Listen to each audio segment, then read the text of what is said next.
Today we're back with snacks. Hello and welcome back to another video. I'm Das Kapital, but you can call me Kyle. Thank you so much for joining me as we take another deep dive into the depths of chaos. I put a call out to you on Instagram asking you what video you wanted to see. Hundreds of you voted. Very glad you're so invested.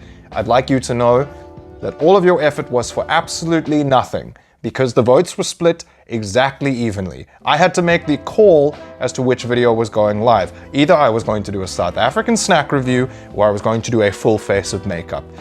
Some very interesting people voted for the full face of makeup, like the editor-in-chief of GQ South Africa. Now, when there's that kind of pressure, I think maybe we can just hold off on that idea until I've actually maybe practiced my skills. However, don't be sad because today you and I get to go on a snack safari. A South African snack safari, loaded with snacks that you could find anywhere in the country. I've tried to keep the lineup as diverse as possible. We've got some desserts, some savory, some beverages, a little bit of everything. I'm gonna be giving my opinion. If you disagree, that's on you. That's fine. You're welcome to make a YouTube video about it. I would implore you to. It could be pretty fun. If you feel like there is a snack that I've missed, please do let me know in the comments once you've watched through everything, and it might make its way onto a future episode of South African Snack Safari. Starting things off with Simba Chips, the ultimate South African chip brand. I made it even more South African by picking all gold tomato sauce flavor. Ridges to maintain maximum flavor dustage. I appreciate this. It's excellent.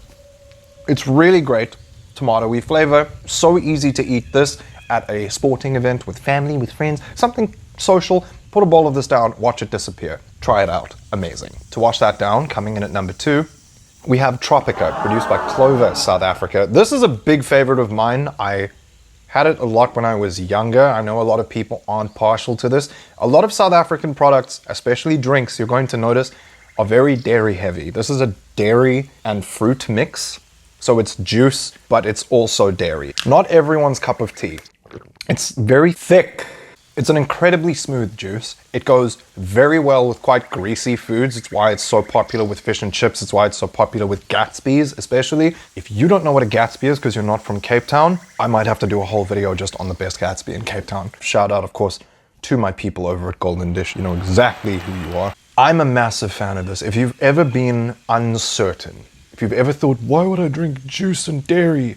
Try it, at least once. There are some really obscene flavors. There's a red one. Oh, gross, red milk juice. That sounds really unappealing to me. Wait till later on in this list because I've got worse than red milk juice coming your way. Solid juice. Got my approval. For my third pit stop on my South African snack safari, we're going to celebrate some of the amazing cultural diversity that we have in the country because of its very storied and kind of troubling past. I'm of course talking about the samosa. That's right, baby. Is it Indian? Yes. Is it Cape Malay? Yes. Is it entirely South African? Of course it is. You can find samosas in corner stores and restaurants around the country. It's a quick and easy snack. It is a proper meal when done right as well. And it's just also great to share with people.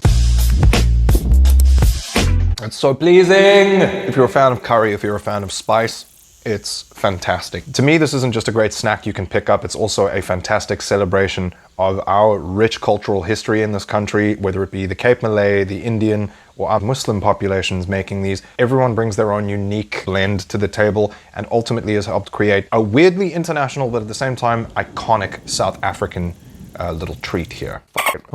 So good! What is the best way to follow up a culturally significant and nuanced dish? Well, of course, fucking blue milk. Don't you dare come after Steri Stumpy, Kyle. You don't talk bad about my Steri Stumpy. Steri Stumpy is a religion. The way people will cape for milk. I went out of my way to choose the blue flavor. Bubblegum flavor, because I get it. I too was a child once, but the older I have become, the more I have had a problem with the concept of the Steri Stumpy. As much as I enjoy being presentable and being nice, sometimes you have to burn bridges. And I'm gonna be honest with you, I fucking hate bubblegum flavored Steri Stumpy. First of all, fun fact, did you know that the Steri in Steri Stumpy stands for sterilized? That's right, you're drinking a milk product that has sterile in the name. This can just sit on your shelf for, let's see, when does this go off? In a year's time. Milk that just sits for a year, and it's... There are obviously other options, the low fat, maybe a strawberry or a chocolate, but this is very near and dear to a lot of people's hearts. So we're gonna try and find out if I'm just salty for no reason, or if I'm still valid in my opinions. Because what's a good opinion that isn't questioned? It's worth nothing, that's what it's worth. I'm gonna do this very far away from my tea straw. I don't like bubblegum flavor because you're not supposed to swallow bubblegum, right? Moreover, nothing edible in the world is naturally blue. Trash. There's a toothpaste called Mentadent P. It's this kind of gel. It's just a gel toothpaste. That's what this tastes like. I'm not even trying to be like, oh, I'm salty and I'm rude. What kind of sicko do you have to be like, I want bubblegum flavored milk that can sit on a shelf for a year? What is bubblegum flavor? Bubblegum is mint flavored. Now for something that doesn't taste like toothpaste and look like something a child threw up, it's the humble milk tart. Favorite of racists and politicians across the country. Originally brought into the country in the 1600s by Dutch settlers, it is now firmly rooted as a South African dessert, enjoyed often at rugby games, and also at your grandma's house. If you've never had one of these, it's kind of South Africa's answer to the cheesecake. There are fridge variants, there are baked variants with crusts, but the most important defining feature is an incredibly milky taste and a little bit of cinnamon on top always. Gesondheid, jou. Hopefully my high-res, incredibly professional camera can capture the quality, but you can see just how gooey and beautiful that is on the inside, while the outside remains just a little bit harder. But cinnamon, adding a bit of depth. You can buy a whole big-sized one of these, or obviously just a little takeaway one like this. Again, wherever you are in the country, especially if you can find a little mom and pop shop. I can't give you this. I cannot give you milk tart. If you're ever on the road in the country and you happen to stop by a farm stall, especially one where you know a little old lady is doing all of the baking, grab yourself one of these, entertain some people, have yourself a wonderful slice of home. I've had milk tart before, it's something that I'm comfortable with, so I thought I'd try something new up next. Coming in with the coolest packaging out of everything I'm trying today. Number one. Hey, so in the next section of this video, I pronounce the drink as Makiu when it's been brought to my attention that it's actually pronounced Macheo. Please, if you want to roast me in the comments, be my guest. I'm an idiot. Okay, bye. Makiu in a banana flavor. I hope I'm pronouncing this right. It's a fermented maize drink. One of two fermented things I'm going to be drinking today. Never had this before. I've wanted to.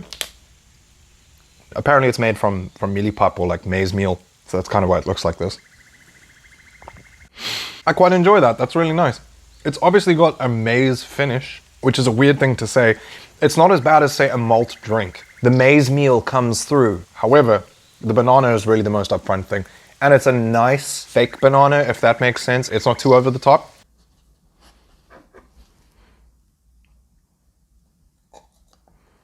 The Germans love it. Gotta say, pleasantly surprised. Would not actually mind drinking this more often. I'm a big fan of like drinking yogurt, so this makes a lot of sense to me. I think it's great. I understand why it's so popular. Pleasantly surprised by number one Makiu. Before we get into some of the best stops on my South African snack safari, it is of course time for us to take our tea break. The Rolls Royce of South African beverages, the Rooibos tea. Named after the red bush from whence it comes, it is a botanical grown only in this country, highlighted by its zero caffeine and maximum flavor profile. Best served with honey in a beautiful steeped mug alongside some fresh milk. What better to pair this beautiful, delicate beverage with than a flavorless brick of buttermilk? The Omar Rusk. If you've ever watched a South African snack review on YouTube by people not from this country, they will always be told to try the rusk and they'll eat it dry. It's painful to watch. This rock is not made to be eaten dry. You can see that. This has the same structure as a brick at its current form. So we dip, and we wait. It's an Omar Rusk. It's going to take a while. You'll know when it's ready because... As for the tea, it's a widely exported product, so anywhere in the world you should possibly be able to actually find yourself one more time. Rooibos, a beautiful and delicate way to treat your taste buds. Let's fuck that up with some knickknacks. Knickknacks, produced by the Simba Chip Company once again. Very, very bright branding, very cheese. You get these fluorescent orange squiggles. I don't remember these being this fluorescent. The bag smells horrible. It's like when someone opens a lunchbox and has an egg sandwich.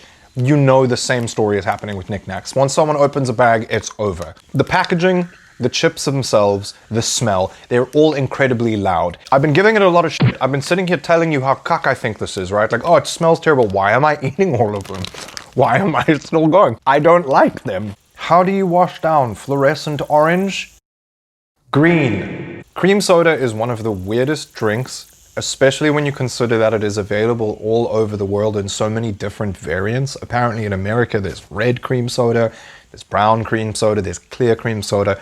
Ours is green. I think that there are places in Asia that are also green. What a lot of people don't know is that cream soda is originally created as ice cream soda. So it was vanilla ice cream and some ingredients and some kind of carbonated water. So it's vanilla flavored, but it's green. The green ambulance, it's what people drink after they've been drinking. It is known as a hangover cure. For me, it's such a situational drink. I don't want to have it every day, but when I do want one and I do have one, it's an incredibly rewarding experience. And I think a lot of people feel the same way. The smell alone is pure nostalgia. It's road trips, it's growing up, it's being a kid, it's, you know, stopping at a Wimpy on a roadside somewhere. At the same time, it's also that waking up after a big night out and being surrounded by the people you love and having a great time. It's a weird to look at experience, but it's so good.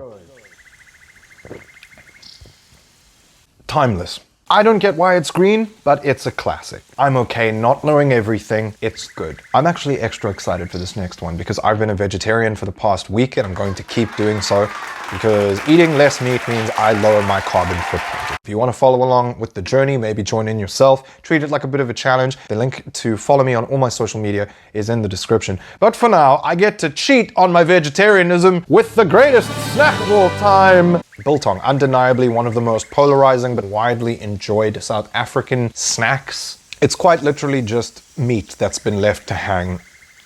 Different to beef jerkies and other dried meats that really suck all of the moisture out of it and are quite hard, biltong is often enjoyed still quite moist.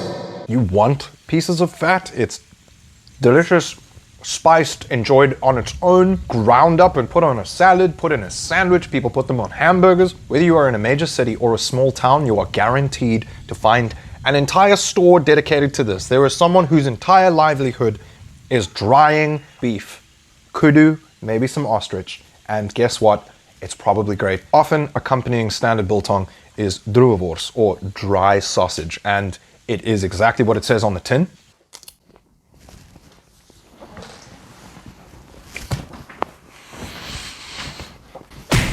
I don't miss meat.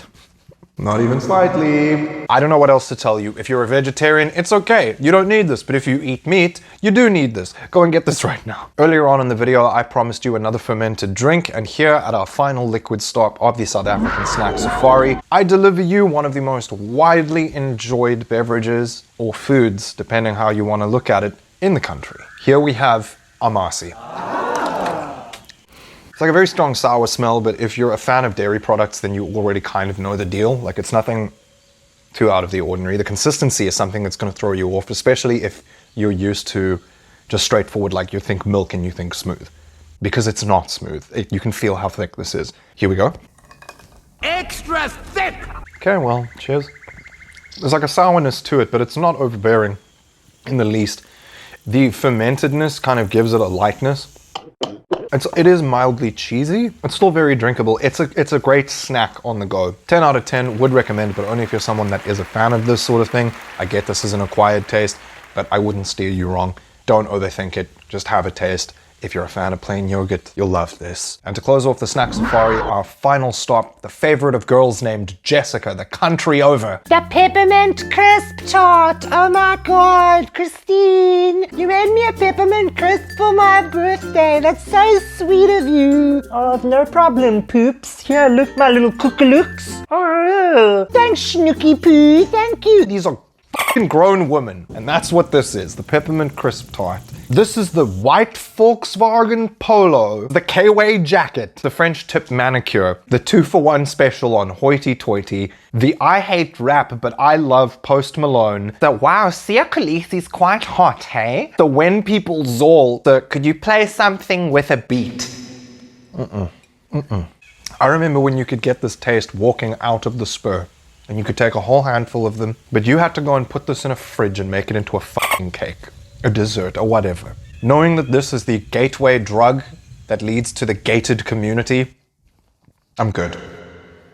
And that just about does it for this video. Thank you so much for joining me on my 12-stop South African snack safari. Do you disagree or agree with everything I had to say? Let me know in the comments. If you want to fight me, bring it on. Any time of day or night, I will find you there. We can square up. If there's something that you think I should have tried or would like to see in a future video, also do not hesitate to let me know. If you enjoyed today's video, scroll down and hit that like button. For new videos posted every single Friday, hit the subscribe button and turn on the notification bell to be updated whenever I post new videos. If you want early access to my videos, exclusive behind the scenes content, and extra added benefits, head down into my description, click the link to my Patreon, check out which tier works for you, and help contribute directly towards the creation of new videos and music that I put out. Next week, I'll be back with a tutorial showing you how to get a full face of makeup. Will it be good? I have no idea, but we'll find out together. In the meantime, until I speak to you, see you, or hear from you next, all I do need you to do, as always, is rave safe, stay hydrated, look after yourselves and those around you, and of course, I will chat to you soon. Peace! Yeah, we got Matthew, and Simon, everybody else does not pay me enough. We made this joke last week. Hey Gustav, you sing.